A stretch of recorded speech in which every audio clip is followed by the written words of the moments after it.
नमस्कार दोस्तों, आप सभी का स्वागत है मेरे यूट्यूब चैनल एग्ज़ाम टाइम में। और आज हम बहुत ही इम्पॉर्टेंट टॉपिक डिस्कस करेंगे जो कि है वैदिक काल। और इससे 1 से 2 क्वेश्चन आपको वनडे एग्ज़ाम में अगर हिस्ट्री का पोर्शन होता है तो देखने को ज़रूर मिलते हैं। और ये वीडियो काफ़ी इम्पॉर्टेंट है उत्तराखंड के एग्ज़ाम और चाहे एसएससी के एग्ज़ाम, कोई भी वनडे एग्ज़ाम हो उनके लिए बहुत बहुत इम्पॉर्टेंट है।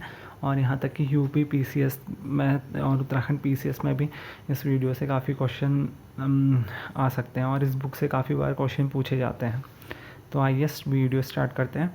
तो आज हम पढ़ रहे हैं वैदिक काल।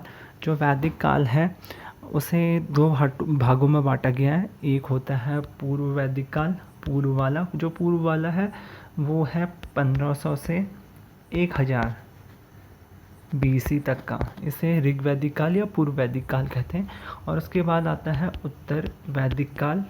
उत्तर वैदिक काल जो है दोस्तों वो आ जाएगा हमारा 1000 BC से 600 BC तक का। 600 BC से उत्तर वैदिक काल के रूप में जाना जाता है। और एक इम्पॉर्टेंट चीज़ आपको बताना चाहूँगा, तो सबसे छोटी इकाई थी इस समय की कुल, फिर उससे बड़ी ग्राम, फिर उससे बड़ी विश्व, फिर उससे बड़ी जन, फिर उससे बड़ी जनपद और लास्ट में महाजनपद। ऐसा हमें देखने को मिलता है। तो आइए स्टार्ट करते हैं क्वेश्चन से। तो वेद का शाब्दिक अर्थ है, तो वेद का मतलब होता है ज्ञान, नॉलेज। सर्वाधिक प्राचीन वेद कौन सा है हम देखते हैं। काफ़ी एग्जाम में पूछा गया क्वेश्चन, ऋग्वेद। आर्य शब्द किसको अंकित करता है। मतलब जो आर्य है वो शब्द इंगित करता है श्रेष्ठ, एलीड वंश को। ऋग्वेदिक में कुल कितने मंडल और कितने सूक्त हैं। ऋग्वेद में हमें 10 मंडल और 1028 सूक्त देखने को मिलते हैं। त्रि नाम का प्रयोग किसके लिए किया जाता है। जो पहले के 3 वेद हैं उनके लिए त्रि का यूज़ किया जाता है, ऋग्वेद, सामवेद और यजुर्वेद। अथर्ववेद लास्ट और काफ़ी नवीन वेद कहेंगे, बाद का वेद है। यज्ञ संबंधी विधि विधानों की जानकारी, यज्ञ को आप यजुर्वेद से याद रख सकते हैं। विधि विधानों के बारे में हमें यजुर्वेद में जानकारी मिलती है। और 4 वेदों में जादुई माया वशीकरण का वर्णन अथर्ववेद में देखने को मिलता है। और उपनिषद की किस परंपरा पर आधारित है, तो यह है भारतीय परंपरा पर आधारित। ऋग्वेद का कौन सा मंडल पूर्णतः सोम देवता को समर्पित है, तो यहाँ पे 9वां मंडल सोम देवता को समर्पित है। और ऋग्वेद के कौन से मंडल में गायत्री मंत्र का वर्णन है, तो हमें देखने को मिलता है वो है हमारे कौन से मंडल में, तीसरे मंडल में हमें गायत्री मंत्र का वर्णन देखने को मिलता है। और तीसरे मंडल में। और आध्यात्मिक ज्ञान से संबंधित निचिकेता और यम का संवाद किस उपनिषद से प्राप्त होता है, यह है कठोपनिषद से।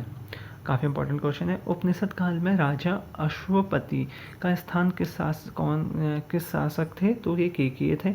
मोक्ष प्राप्ति के साधन की चर्चा किस वैदिक साहित्य से की गई है, तो उपनिषद से की गई है। और नदियों के प्राचीन नाम भी पूछे जाते हैं, जैसे वैदिक नदी अश्किनी की पहचान किस रूप में की गई है, चेनाब। और आरंभिक वैदिक साहित्य में सर्वाधिक जो वर्णित नदी कौन सी है, सर्वाधिक वर्णित नदी जो है वह है सिंधु। और सबसे पवित्र नदी किस नदी को कहा जाता था, वो कहा जाता था सरस्वती नदी को। और हम देखते हैं और वैदिक काल में प्रयुक्त होने वाले प्रमुख शब्द और उनके प्राचीन नाम और आधुनिक नाम, जैसे अघन्या जो कहा जाता था जिसका वध ना किया जाए, और वो कहा जाता था गाय को। तो जो ये वैदिक सभ्यता थी वो ग्रामीण सभ्यता थी एक तरीके से, जैसे हमने अभी देखा जो सिंधु घाटी सभ्यता थी शहरी सभ्यता थी, पर जो इसके बाद आई वैदिक सभ्यता वो एक ग्रामीण सभ्यता थी। और यहाँ पे गाय वाय पशुओं को पाला जाता था, तो गाय बहुत ही इंपॉर्टेंट थी और गायों के लिए काफ़ी युद्ध लड़े जाते थे। इसलिए गायों को अघन्या यानी ना मारे जाने, जिसका वध ना किया जाए, उसकी संज्ञा दी गई है, क्योंकि वो बहुत ही इंपॉर्टेंट है। और गोपा जो है राजा के लिए प्रयुक्त किया जाता है, और गोहन अतिथि के लिए प्रयुक्त किया जाता है। गोमत मतलब धनी व्यक्ति, उस समय गोमत कहा जाता था धनी व्यक्ति को। और जैसे वर्तमान समय में धनी व्यक्ति के लिए हम बोलते हैं अब अंबानी अडानी कहते हैं, उस समय गोमत कहा जाता था।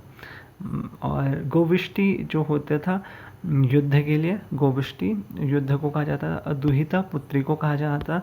और जो धान्य है, धान्य अनाज को कहा जाता था। और धन्व मतलब मरुस्थल होता था। उर्वरा मतलब उपजाऊ भूमि। खिल्य मतलब जो पशुचारण वाली भूमि को खिल्य कहा जाता है, काफ़ी इंपॉर्टेंट है, याद कीजिए। और हल से बनी जो नालियाँ थी उनको सीता कहा जाता था। और अगला क्वेश्चन है, कौन सा वेद ऋग्वेद पर आधारित संगीतमयी ऋचाओं का संकलन, जिसमें संगीत दिया गया, संगीतमयी ऋचाएँ हैं जिस वेद में, वो है हमारा सामवेद। वर्ण व्यवस्था, अगर हम बात बोलें कास्ट सिस्टम का वर्णन हमें सबसे पहले कहाँ देखने को मिलता है, तो ऋग्वेद के 10वें मंडल में हमें कास्ट सिस्टम देखने को मिलती है, वर्ण व्यवस्था का वर्णन देखने को मिलता है। पूर्व वैदिक काल, प्री वैदिक पीरियड। प्री वैदिक पीरियड हमने देखा, पूर्व वैदिक काल 1500 से 1000 बीसी वाला, तो का राजा पर नियंत्रण होता था सभा और समिति का। दो संस्थाओं का राजा पर नियंत्रण होता था, सभा और समिति राजा पर नियंत्रण करने का कार्य करती थी पूर्व वैदिक काल में, ऋग वैदिक काल में। वैदिक देवताओं का पुरोहित किसे माना जाता था, तो इन्हें बृहस्पति जी को माना जाता था।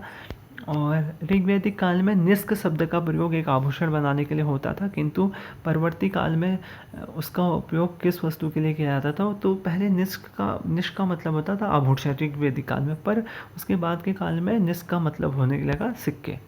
और पुरुष में एक प्रथा का उल्लेख किस ग्रंथ में देखने को मिलता है, तो ये सतपथ ब्राह्मण में देखने को मिलता है। अब हम देखेंगे काफ़ी इंपॉर्टेंट, जैसे कि ऋग्वेद, और यहाँ पे इसके ब्राह्मण दिए गए हैं, जैसे कि कौशिक और ऐत्रेय, ये इसके ब्राह्मण हैं, याद रखिएगा। और यजुर्वेद के हैं तैतीय और सतपथ। सामवेद के पंचविश, और इसे तांड्य ब्राह्मण भी कहा जाता है। और अथर्ववेद के गोपथ, ये मैचिंग में आता है, आपको याद रहना चाहिए। अथर्ववेद गोपथ, सामवेद पंचविश, यजुर्वेद तैतीय और शतपथ, और ऋग्वेद ऐत्रेय। काफ़ी एग्जाम में आता है। और सूक्त तो नहीं पूछे जाते हैं वैसे, आप देख सकते हैं, पर और उपनिषद हो गए हैं, ये इंपॉर्टेंट है, आप देख सकते हैं, पर उतने नहीं पूछे जाते हैं। और जो ऋग्वेद को जानने वाला होता है उसे होत्रु कहते हैं। यजुर्वेद के जानने वाले को अधर्व्यो कहते हैं। और सामवेद के लिए उद्गाता यूज़ किया जाता है, और अथर्ववेद के लिए ब्राह्म यूज़ किया जाता है। और जो इसके प्रवर्तक थे, ऋग्वेद के प्रवर्तक हैं आयुर्वेद प्रजापति। और इनका उपवेद कौन है, उसका प्रवर्तक कौन है, जैसे कि ऋग्वेद का जो उपवेद है वो आयुर्वेद है, और इसके जो प्रवर्तक थे प्रजापति थे। और यजुर्वेद का जो उपवेद है वो धनुर्वेद है, और इसके प्रवर्तक विश्वामित्र जी थे। सामवेद इसका जो उपवेद है गंधर्ववेद है, उसके प्रवर्तक नारद जी थे। और अथर्ववेद के जो उपवेद है वो शिल्प वेद है, और इसके प्रवर्तक विश्वकर्मा जी थे। और पारसियों के ग्रंथ जैन अवस्था में जिस अहुरमज़दा का वर्णन किया गया वह असुरों का देवता है। आगे देखते हैं। और ईरान से भारत में आर्यों के आने की सूचना किस अभिलेख में मिलती है, तो ये बोगोच कोई अभिलेख में मिलती है।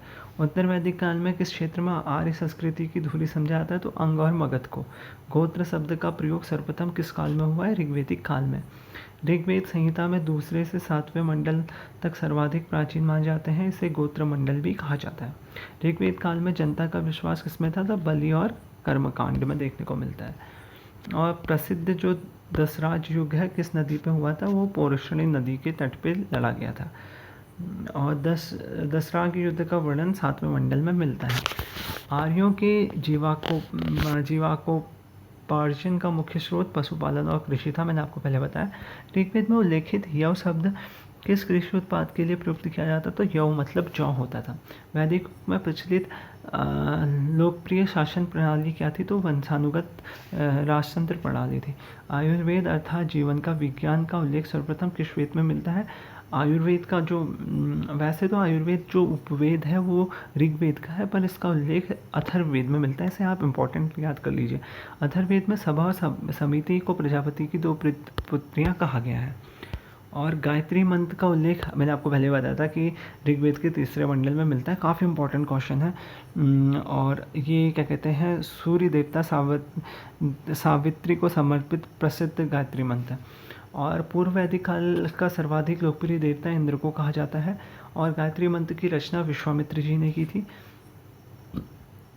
श्रीमद् गीता का मूल रूप किस भाषा से में लिखी गई है, तो ये लिखी गई संस्कृत में। और सत्यमेव जयते किस ग्रंथ से लिखा गया है, बहुत इंपॉर्टेंट क्वेश्चन, बहुत बार एग्जाम में आया, फेवरेट क्वेश्चन, ये लिया गया है मुंडकोपनिषद से। और अगले क्वेश्चन की ओर बढ़ते हैं। यहाँ पे देखने को मिलते हैं हमें नदियों के प्राचीन नाम और आधुनिक नाम, तो ये काफ़ी इंपॉर्टेंट है, बहुत बहुत इंपॉर्टेंट। और जैसे कि पहला मैचिंग में आता है बहुत बार, और पहला क्वेश्चन देखने को मिलता है मतलब वित्सता मतलब झेलम, और विपाशा मतलब यास, और दुष्धृति मतलब घग्गर, क्रुभु मतलब कुरुम, कुंभा मतलब काबुल, सदा मिनीरा मतलब गंडक, आधुनिक नाम गंडक है, अश्कनी मतलब चेनाब, और प्राचीन मतलब वैदिक काल में सतलज नदी को जाना जाता था सूर्तदी नाम से, और गोमती को जाना जाता था गोमल, सिंध को सिंधु, और घग्गर नाम से सरस्वती नदी को जाना जाता था, और सोहन जो नदी है उसे सोस्मा नाम से जाना जाता था, स्वात नदी को स्वास्तु नाम से जाना जाता था। तो इसमें आपको बहुत इंपॉर्टेंट बता देता हूँ, जैसे व्यास को समय जाना जाता था विपाशा के नाम से, और गंटक को जाना जाता था सदानीरा के नाम से, और चेनाब को अश्किनी के नाम से, और सिंध को सिंधु के नाम से, और घग्गर सरस्वती नदी को जाना जाता था। काफ़ी इंपॉर्टेंट है। ऋग्वेद की मूल लिपि क्या थी, तो ऋग्वेद की मूल लिपि ब्राह्मी लिपि थी, और देवनागरी लिपि का विकास और उत्पत्ति भी ब्राह्मी से ही हुई है। जीवकोपार्जन हेतु वेद वेदांग पढ़ाने वाले अध्यापक को उपाध्याय कहा जाता था। राजा की उत्पत्ति का सिद्धांत किस ब्राह्मण ग्रंथ में मिलता है, तो ये ऐतरेय ब्राह्मण में देखने को मिलता है। और जो सल्व सूत्र है वो किससे संबंधित है, वो ज्यामिति से रिलेटेड बुक है। अस्तु मा सद्गमय वाक्यांश कहाँ से लिया गया है, ये काफ़ी इंपॉर्टेंट क्वेश्चन है, आगामी एग्जाम में आ सकता है। तो ये लिया गया है बृहद्रारण्यक उपनिषद से।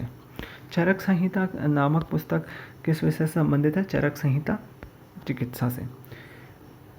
याज्ञवल्क्य गानकी का संवाद किस में मिलता है, तो ये मिलता है वृद्य कोपनिषद में।